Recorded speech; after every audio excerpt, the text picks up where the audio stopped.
Hey, what's good, everybody? My name is Last Name Jones, and if you're not done already, please go ahead and press like and subscribe at the bottom of your screen. I would greatly appreciate that. Thank you, thank you, thank you. Okay, so I'm starting to get letters now or messages from people asking for advice, right? So I figured today I would go ahead and read one of those messages without exposing who the person was, of course, and possibly give them advice. You never know. That advice for that person might be for somebody else also. So let's get to it. Jones. Yo, I never thought I'd be writing something like this, but I need your advice for real. I've been messing with this girl for a minute, nothing official, just one of those, you know what it is, situations. But still we had a vibe. I thought it was solid, like at least there was some respect in it. Tell me why I walk in on her in my cousin's lap, giggling like they had a damn comedy show.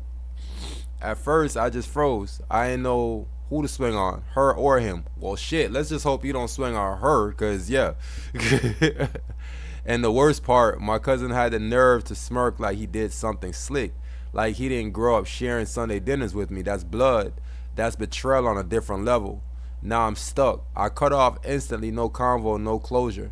But it's my cousin that's messing with my head. How do I look at my family the same after this? And truthfully, I'm mad at myself too. Like, did I miss the signs? Was I just another clown in her rotation? You always keep it real, so I'm hoping you can help me sort this out. How do you move forward when it feels like everybody close to you played you? Much respect, a betrayed fan. Alright, that one is kind of, ugh, yeah. Ugh.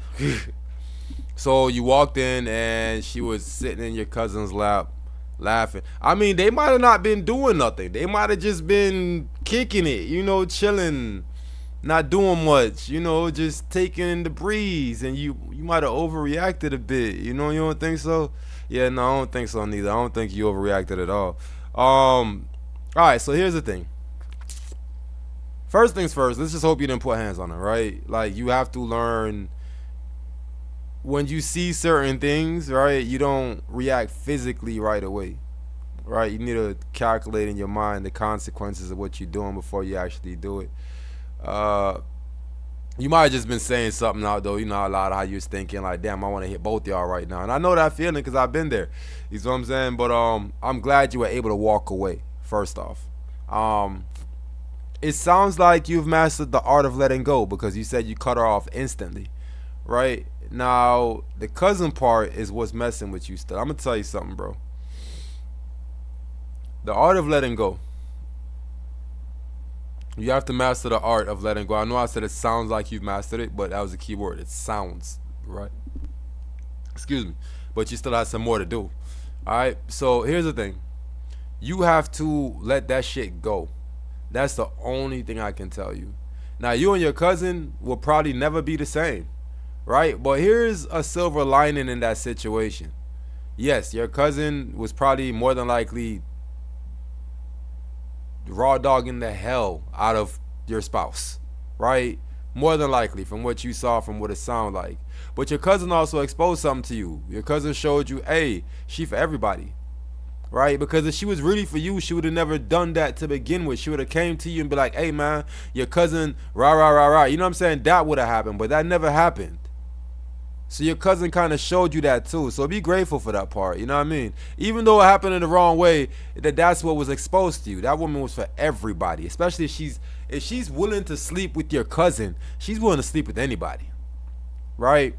In your family, possibly. You don't know. Let me stop. Let me stop. Well, if she's willing to sleep with your cousin, bro, she's easy to get to. You know what I'm saying? Like that's what was exposed to you by your cousin. So be grateful for that part.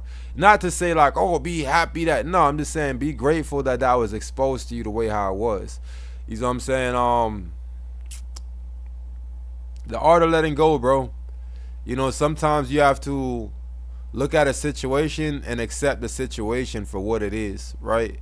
And once you accept that situation for what it is, it becomes extremely easy for you to go ahead and get past that situation.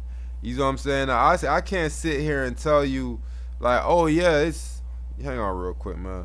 Yeah, I can't sit here and tell you like, oh yeah, it's all gonna be good and okay. No, it's not, cause that shit is probably gonna haunt you for a little bit, especially if you really had feelings for that person. and that was your cousin on top of that. Like you said, the part where you said, man, he act like we ain't eat Sunday dinners together.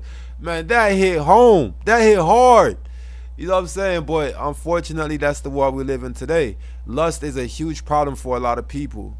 Lust, you know what I'm saying? It conquers a lot of people, and unfortunately, your cousin got conquered by lust. Y'all relationship is now strained because of this, right? So I mean, there's not much advice I can give you besides letting it go. Just let it go. That's the best thing you can do. You don't got to talk to your cousin. You know what I'm saying? Y'all don't got to communicate like that. But at the end of the day, y'all are blood, and one day y'all are gonna have kids if y'all don't have already, and they're gonna be cousins. And it would suck for this situation to be the reason why you guys aren't, like, you know, mingled together as a family. Like, cousins can hang out with each other and grow up together, everything as possibly have a conversation. Yeah, I would say do the hard thing. Have a face-to-face conversation with your cousin. That's the hard thing to do, I know. But have a face-to-face conversation with your cousin and explain to your cousin why this is messed up, why it hurt you, and how you really feel about it. And if y'all got to, y'all go to the backyard and throw it out for about 5 minutes. Shit, ain't nothing wrong with that. Y'all cousins. You know what I'm saying? So if y'all got to go to the backyard and square up for 5 minutes, do so. But y'all should have a very, very serious conversation face to face, because you can't sit there and let this dwell inside of you at the same time. A part of the art of letting go is having a hard conversation. At the end of that hard conversation, you really decide at that point, am I going to continue with this situation, am I not? A lot of times, a lot of things just need a conversation to be had. You aren't married to this woman. It would be one thing if you were married to her, then yeah, that's some shit. You know what I mean? But you weren't married to this woman. It was just a woman that you was dating, that your cousin ended up piping out, that you was piping out to. She was originally yours first. That's all. But he got a taste of it too. That's it. So y'all should have a serious conversation about that. Never fall out over a female when it's blood. You know what I mean? Because you got to think, if my cousin was able to get her like that, then imagine who else is able to get her like that. Right? So go have a conversation with your cousin, especially if y'all was close, y'all had a relationship, a bond of some sort, and make sure it's a heart to heart and y'all come to an understanding about certain things. Now, if this happens again, then dog, stop bringing your girls around your cousin, nigga. God. Hey, if y'all ain't done already, please go ahead and press like and subscribe at the bottom of your screen. I would greatly appreciate that. But yeah, that's the best advice I give you, bro, is go ahead and have that conversation with your cousin. A hard conversation needs to be had, and then y'all got to get past that, because at the end of y'all blood, you can't get rid of him like you got rid of her. Like, you have to see him again eventually. That is your auntie's child. You know what I'm saying? That is, if you have kids, that's your kids, your kids' cousin's daddy. You know what I mean? Like, y'all work that shit out. You know what I mean? That was a female. I thought he had that because she was letting both y'all pipe her out at the same time on y'all blood. She kept that in the family though. Yeah. Y'all go ahead and press like and subscribe. One.